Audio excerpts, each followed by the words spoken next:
Yeah. Order filled, check us out. You know what time it is. This is Mighty Soldiers exclusive. Yeah. Let's get it. Let's get it. It's my pleasure, after this brief little introduction, to introduce a fantastic trader, a great friend of Benzinga, and someone that seriously knows what they're doing with penny and small cap stocks, Mr. Andy Cole from Mighty Soldiers Trades. Hey, good morning, Neal. Good morning, Patrick. Good morning, Andy. Welcome, man. Yeah, had a really rough night, so bear with me, guys. But yeah, I'm really excited to be here. Thanks so much for having me. A rough night. Here, let me tell you about my night, and let's see if you can beat it. Go to sleep at 9 p.m. because I got to do a small cap conference in the morning. Oddly, wake up at like 3 a.m. Start eating Indian food that I had left over, some spicy chicken. Upset stomach all morning. Pepto-Bismol. Morning with Patrick, and here I am, slightly upset stomach, but very excited to go. I think I might have caused his upset stomach, Andy. I'm not sure. The Pepto-Bismol might be because of me and not me. Yeah, well, let's just say I was up all night for the reason people need that sort of thing, and yeah, that's about all I'll say about it. Oh, God bless you, man. Oh, Good luck. Yeah, well, thanks for making it in. Awesome. We'll let you take it away, Andy. All right, thanks, Patrick. All right, Andy, I gave everyone the normal lowdown. You are no stranger or no noob to these events, so you know exactly how they go. So, Andy, I'm going to let you take it away, and as questions come in from chat, I'm going to make sure they make their way to you. All right, man? All right, yeah. Thanks, Neal. I'll get started. All right, so I'm Andy with Mighty Soldiers Trades, and we're going to be talking a little bit about pre-market. That's my bread and butter. That's where we make most of our profit. And first, I have to warning, pre-market has increased risk. Do your own due diligence. That being said, there's a lot of people there's a lot of things that people tell you to be scared of and not to trade, but I can tell you that there are a lot of benefits to pre-market if you do know how to manage your risk. It's basically how fast do you want to drive. Some people can drive really well, really fast. So, pre-market's more of like driving a little faster, I guess you could say. And Mighty Soldiers Trades is veteran owned. And a funny story is when I first got started trading, I would not call myself a trader at all back then. I knew nothing at all, but I started paper trading Forex in 2008. And the cool thing about it, I think forex.com is where I did that. And they had all the tools that I'm sort of used to now. It was amazing and incredible having all the news feeds and having, different scanners and stuff and different order types that I had no idea, but that actually built into my future in trading. So I understood a little more when I got going, actually trading intraday, thousands of trades per year. And even a funny story though, when I got my first stock, which was the same year, it ended up being a paper stock certificate that I got from a family member. I had no idea what to do with this paper certificate at all. So I went to my bank and I tried to, how do I sell this paper stock certificate? And so I had no idea what I was doing at all. They didn't know how to help me. They said, sir, we've been into the e-trading era for quite a while now. And, you're going to have to talk to somebody else about that. Took my paper certificate home. At the same time, I tried to fund my account with about $12,000 to $14,000, and my banker did not know how to do the wire transfer somehow.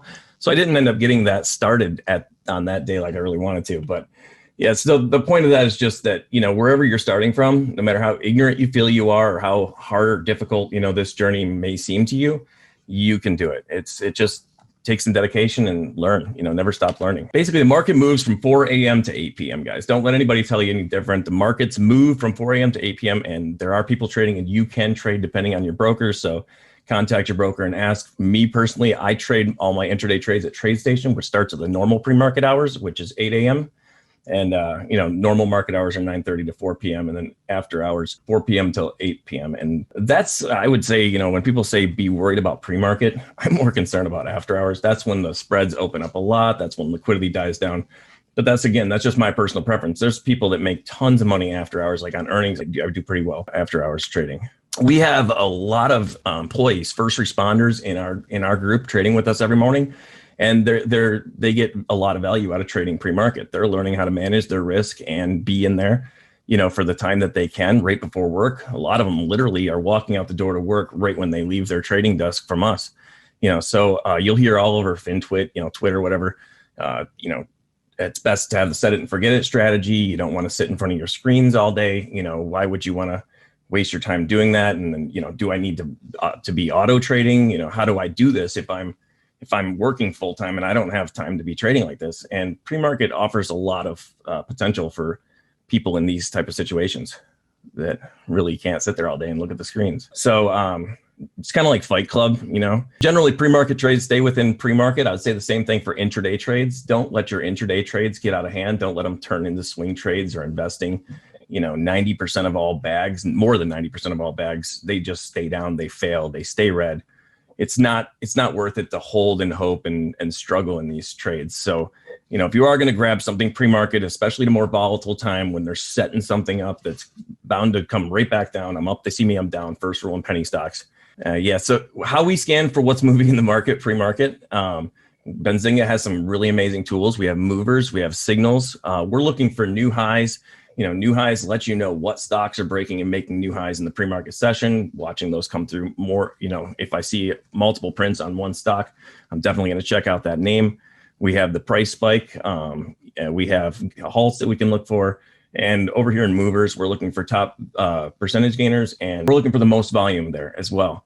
And for your scanning settings, you might want to set a minimum volume of at least 150,000 so you can weed out some of the noise.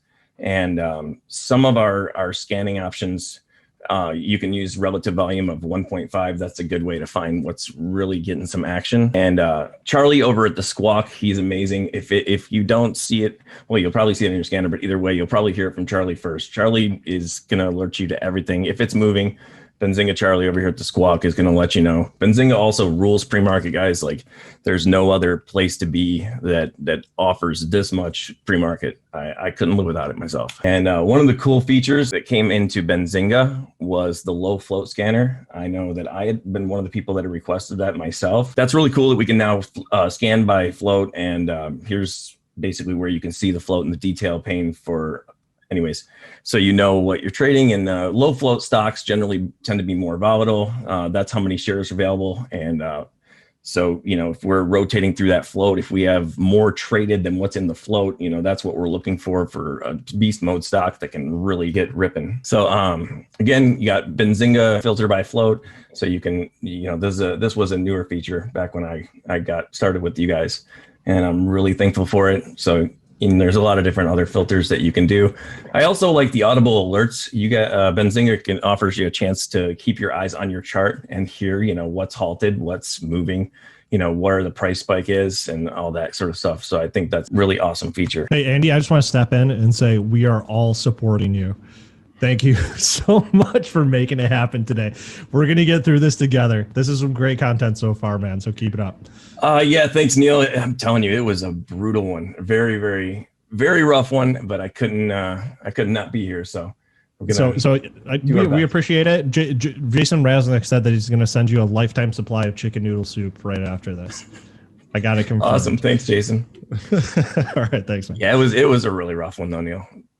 So number one thing that I tell everybody, you know, position sizing, you need to make sure that you're not positioning yourself too large in any of these trades. The whole thing here is if you have a position size that's too big, that's going to be those moments when you don't know what to do. You're going to get in, you're going to be like, what do I do? I remember I looked at Sarah. I've done over thousands of trades for over the last 3 years now. And like, you know, I told you, I was not actually a trader at all. When I first started trading and learning all this stuff, I was more of a fan of trading, and I was trying to grasp trading, but it really didn't work. It wasn't until I actually got in there, no matter how much I learned and put in thousands of trades, that I actually started learning quite a bit. But I would get into these trades and I would be Sarah, which is my wife, you know, she's sitting next to me. I'm like, well, what do I do? Should I sell? And it's, you know, if you're in a trade and you're thinking, what do I do? Should I sell? I'm unsure about this position. You know, when in doubt, get the freak out. And if you're asking your wife or you're praying about it, putting smoke signals out there or anything like that, you know, it's probably best to just close these trades and move on.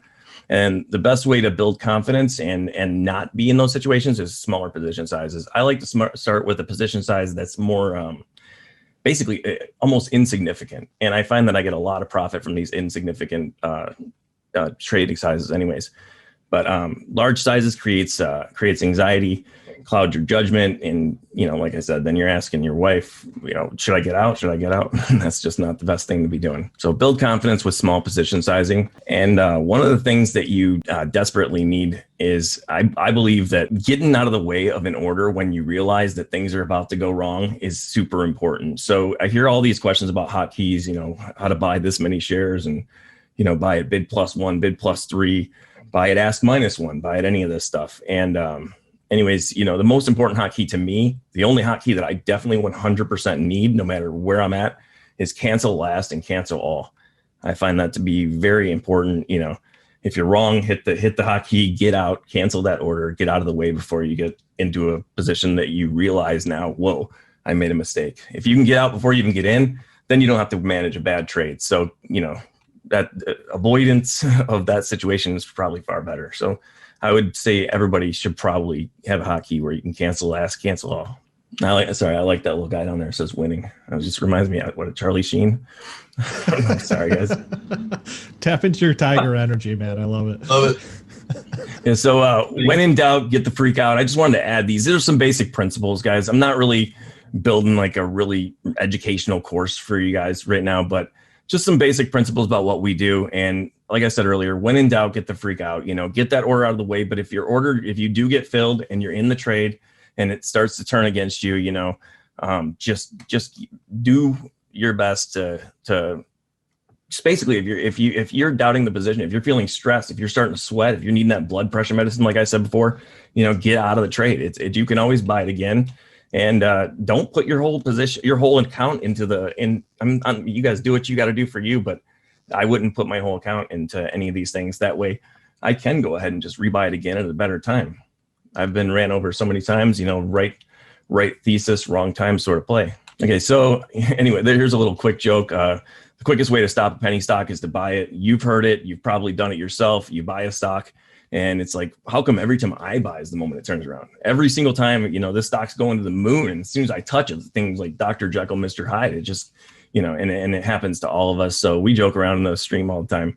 It's the fastest way to buy a penny stock is to buy it because, it's going to pull below your number, bounce at your number, not let you into profit, keep itself looking nice and bullish, and then pull down more when you're not willing to take that negotiation. I find that very important, guys. Always, realize there's a negotiation happening, whether it's a one-on-one between somebody that knows you as an entity, or it's just simply, you working your trade, but there's a negotiation and you have to be wise enough sometimes just to take that out. Like, okay, he's hitting my number. It's hitting my number, whatever you want to call it. You can call it Darth Vader for all I care, market maker, whatever you want to do. So one of the number one problems that I hear about every day with a lot of new traders is I got the PDT rule. I only have 3 trades. I have less than 25K in my account. And, so I don't have enough trades. And then I hear many people violating it, which I violated it. I violated that. I violated the settled cash thing. I had to call my broker and have them relieve I guess there's that one freebie where they'll forgive you. And I had the one freebie at multiple brokers. So I was a bit of a rule breaker, I guess. But yeah, I hear this problem all the time. And there's a simple answer to this. It's called a cash account. You could just call your broker and you no longer have to worry about 3 trades when you're under 25,000. It's 3 trades in a 5-day rolling period. Keep that in mind. So it's not just like, a week, Monday to Monday or something. But anyways, 5-day rolling period. But when you're in a cash account, you got to worry about settlement, which is pretty much every other day with a cash account. And, so T+2, that's the trade day plus 2 days. So you trade day, then the next day, now your money's available.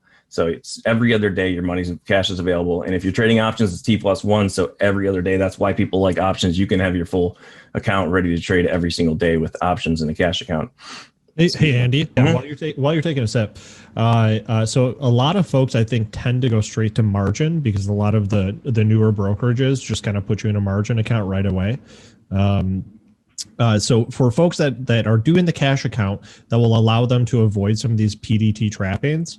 When you say settlement, is that after you sell the asset to get your cash back, or is that after you deposit it into the account from your bank?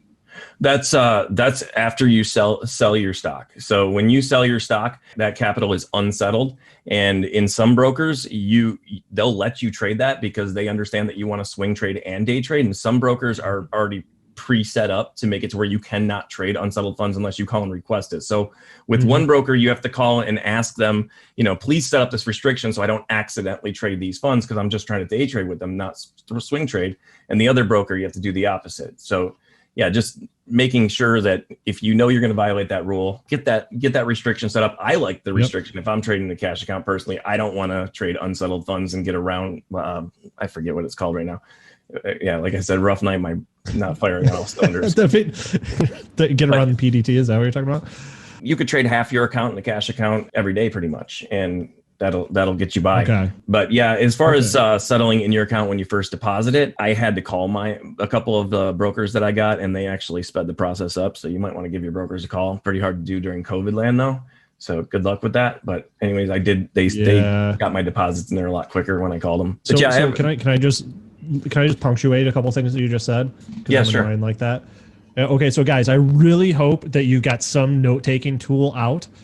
Because Andy is rapid firing you good stuff that is every time I talk to Andy, I learn stuff. Your pacing is fantastic.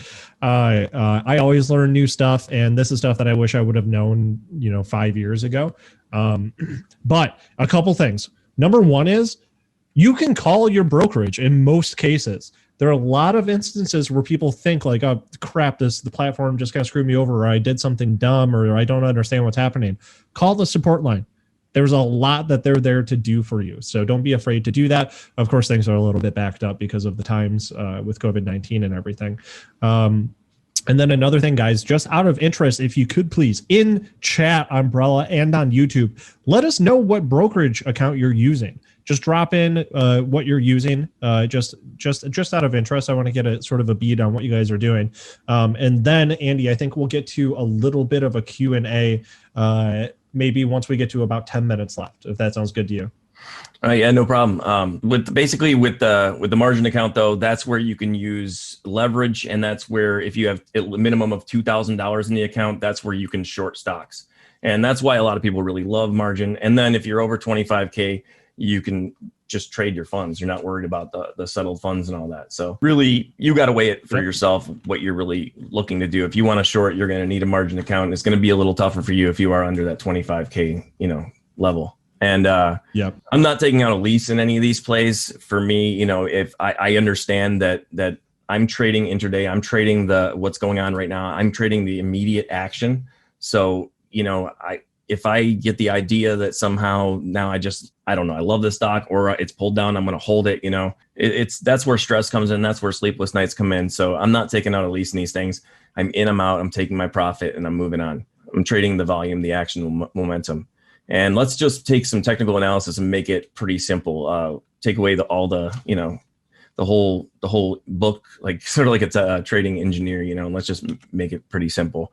Here's your candles, and for the green candles, you open at the lows, you close at the highs of the real body, the big bulk of it. Let me see if you guys can see my cursor right there. That's the real body, and this is the upper shadow, and this is the lower shadow. So this is how low the stock went, how high the stock went, where it opened and where it closed, and it's the opposite over here. We have the high, we have the low, and then the open is the close, because we're bearish, we're going down here, and bullish going up here. It's really simple, guys. We're looking for higher highs, higher lows, lower lows. We're looking for support and resistance. We're looking for trend lines, upper shadows, lower shadows, if I didn't say that. We're looking for where the price could not hold. Just trying to keep it really simple. You don't have to, you should learn everything you can, but you don't have to know everything to get through this, So during an uptrend, price makes higher highs and higher lows, as you can see. So, we've got a higher high here. We've got a higher low here, we're just keeping up. And then the same thing here with the lower highs and lower lows. This is a downtrend. And to me, I always tell you guys, this level right here, this is where the averagers got stuck. They bought anywhere up here. They drop down here. They try to buy more so they can get out with profit. And this real body is going to stop right at their level. These upper shadows do not mean that you can get out. The spread could be there or anything. And, so anyways, you're rejected and move down to another level from that. So during a downtrend, the price makes lower lows and lower highs. And we're always looking for resistance. We're always looking for support. And new traders, guys, are always looking for trading that resistance break. This part right here that did not hold, it's an upper shadow. You can see price didn't hold. There's no real body up there at all. And this is exactly where all new traders are looking to trade. And, what happened to that guy? He got in profit really quick. He might not have sold. He might not have scaled out. He might not have sold half of his position and then stopped out back where he entered.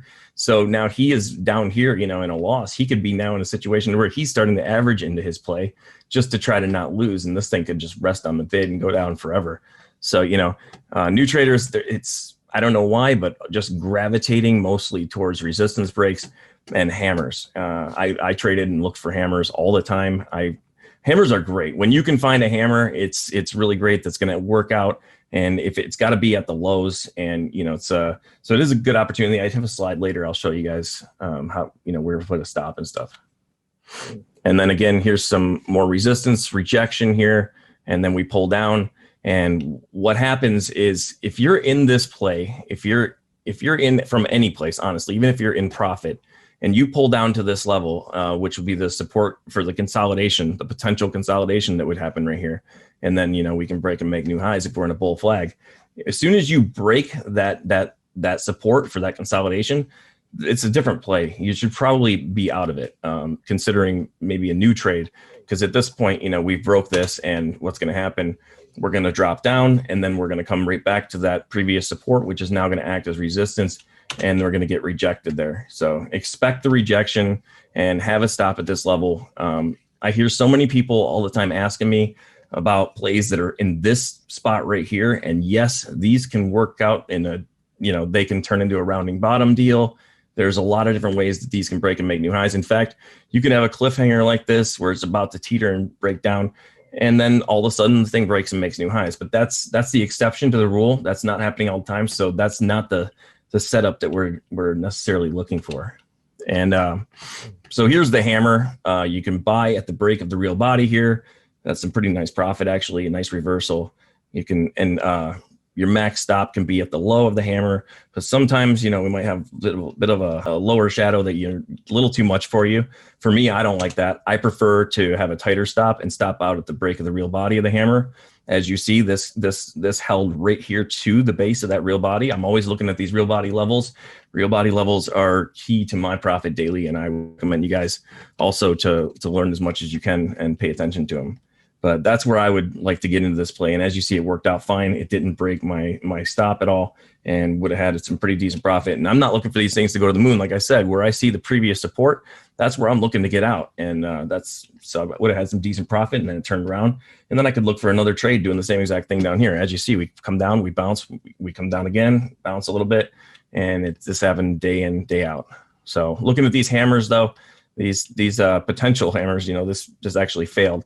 But, they do have some decent trades. But new traders, like I said, they're always looking for hammers and resistance breaks, in my opinion. What time frame are you looking at for those candles? For my intraday trades, I'm mostly looking at the 5 minute, and then I'm going to look for the 15 minute, and I'm going to look at the daily for anything where I'm looking for hammers or chart setups or anything like that. 15-second is not really for that at all. That's just to basically see the resistance forming or the support forming before anybody else can really see it, to see like I said, the nails in the road, just to know where you're going, how to manage that trade and get out quick enough before it. Because when they turn around, they can turn around so fast. You can feel so secure in your trade, and instantly it just gets pulled out from underneath you, and you're really in for a disaster. So having that 15-second chart really gives me the ability to see what's happening and get out before that happens, or right at the moment that it happens. And what we're going to see in pre-market all the time are these straight spikes. So definitely make sure there's a confirmation before entering your trade. If you don't have a continuation where a real body holds above the first spiked candle, and then we're looking for that continuation up, we're looking for maybe some bull flag consolidation here, and then double that flag, basically the flag pull. That's the stuff we're looking for. But these straight spikes happen all the time on news. It sounds like the greatest news ever. And as soon as you touch them, they drop right back down to where they opened. And if you're putting in bigger position sizes, that would be devastating to your account. I've done it. I've actually bought stocks here and had them drop, below support, way down to where I was losing 80% of my trade in one trade, actually. That was a halt, though. And here again, pre-market spike, and here's that real body rejection I was telling you guys about. So instead of getting that And for these real body rejections, even if this upper shadow is way up here, which is not going to be an upper shadow at that point, it's going to be a solid bodied green candle all the way up here, breaking and making new highs. I'm still looking at it and considering that we could end up with that real body rejection. I see it all the time, usually not with an upper shadow this huge, by the way. But yeah, it's even though we're way up here, we will come back down and get rejected at that real body level. And then, we start that stair stepping action down where people are trying to average and save their hide or whatever. So like I said earlier, the first rule in penny stocks, I'm up, they see me, I'm down. And again, like I said, I'm looking at the 15-second to look for those potential support and resistance zones. And the 65 is probably the most reliable support and resistance zone that I know of on any time frame. And, I thought the 15-second was just a bunch of noise before, but they always, I say it all the time, they're going to meet again, no matter what. They will find their way back home to that 65. And, but this is what you're trying to avoid, this real body rejection. Then you're all the way back down. And then from here, probably end up back literally all the way where it started or below. And then this is the potential of small caps. This is why a lot of people love to trade these things intraday, at least. There's just so much potential. I mean, when you see a stock that rips 4,300%, this is make accounts and break accounts type of trading action. And, and that's another thing, like, when you're in this and you see that it beasts out like this, you're like, well, it has to pop back up. It had to have beasted out for a reason, right? No, it doesn't have to do anything. And whatever reasons you have, whatever the news is telling you or anything, just trade the chart, not your feels, not the news. And again, Kodak, it was halted. So, we are looking at halts. And a lot of times when we get these big, huge plays, what will happen is they'll halt over and over again, making it very difficult to get in, to get out, even when you do have profit. And I think there were people way up by $60 that ended up down like $31, $32 out of a halt. I mean, it may not have been exactly that smooth of the action, but it was. I mean, it was you were cut in half on this play, and it definitely destroyed some accounts that day. And I like to, as I said this last time, but I like to call this the Trump and no politics intended, but you can see Benzinga, all these. You can see this is another thing about this tool. It's so powerful. You can go back and look at the history of all these halts, and just basically any information. It's a powerhouse, fundamental as well as technical trading powerhouse. I love Benzinga. Could not trade without it. Thank you for that, Andy. I got to step in and be the annoying MC and let you know we are out of time. So much content here, guys. Where can folks that still want more get more of this content, more of this great stuff from you, Andy? Where can they find you? Well, we're streaming live in the pre-market session starting at 8 a.m. over at bullishbears.com. They've been gracious enough to invite us over there and open up a small cap room for us. And basically, you can come trade with us. We have a great group of people. Everybody's awesome. I love it. We are laughing together and having a good time every day. It's about the greatest group of people I could imagine. Yep, we love Bullish too, guys. That's bullishbears.com to get more from Andy. So make sure you go over to the site. It should be really easy for you to navigate over to it. Patrick, what do we got up next? Yeah. Well, thank you, Andy. We really appreciate you coming on, man. Super, super insightful. I've been seeing the chat blow up while you've been speaking, so it's really fun to see this kind of engagement, man. Well, I'm at about 10% today, so thank you guys so much for being patient with me. I really did not expect to have a night like that, but I had to be here. Do not worry. Listen, Neal is going to send you a care package of generic energy drinks and Pepto-Bismol, so you'll be fine. Awesome. Thanks, Patrick. All right, man. Take care. Yeah. Ordered Phil, check us out. You know what time it is. This is the Mighty Soldiers exclusive. Yeah. Let's get it. Let's get it.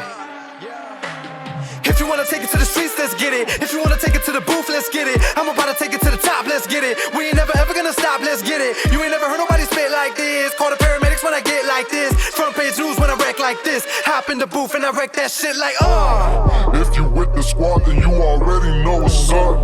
It be going down, but my account is going up. I'm about to make another 100,000 bucks. Rolling up that chain, I'm about to take another puff. Hold up. I made a killing, now my pockets got swole up. Independent, now I'm taking over. I'm a lot richer, you a lot broker. I'm a pot smoker, stockbroker, blowing up like a supernova. On my mama, I was born a soldier, the best in the game, man, I thought I told you. If you wanna take it to the streets, let's get it. If you wanna take it to the booth, let's get it. I'm about to take it to the top, let's get it. We ain't never ever gonna stop, let's get it. You ain't never heard nobody spit like this. Call the paramedics when I get like this. Front page news when I wreck like this. Hop in the booth and I wreck that shit like, I am unstoppable, I can do anything I ever wanted to. Never did anything they ever wanted me to. Got on my side and I'm not gonna lose and they're not gonna win. I see them, the haters, it's salty cause I'm getting dollars again. Commas on commas on commas, I'm buying the dip. The market is dropping again. I can see him hating from the sidelines. If you see a hater, tell him bye-bye. Watch my money grow, grow, grow, grow. And my wifey like, whoa, whoa, whoa, whoa. Whoa, somebody better stop me cause there ain't no competition and I'm coming for the top position, obliterating the opposition. Every time that I jot it in the composition, everybody wanna stop and listen cause I bring it to you hotter than the oven in your mama kitchen. I be getting hit like a politician. I'ma get bread when you stack looking taller than Scottie Pippen. Ain't nobody ready for the Armageddon when I pop the clip and I ain't playing. I'm spraying you brain, I'm bringing the pain like Damon Wayne. You disappear like David Blaine. I'm dropping bombs, Saddam Hussein. Stop and aim, pop you lames and pop champagne. I ain't playing so stop the games, you know the name. If you wanna take it to the streets, let's get it. If you wanna take it to the booth, let's get it. I'm about to take it to the top, let's get it. We ain't never ever gonna stop, let's get it. You ain't never heard nobody spit like this. Call the paramedics when I get like this. Front page news when I wreck like this. Hop in the booth and I wreck that shit like, yeah.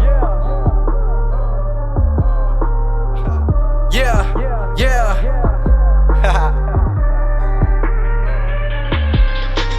All right, man, I'm out.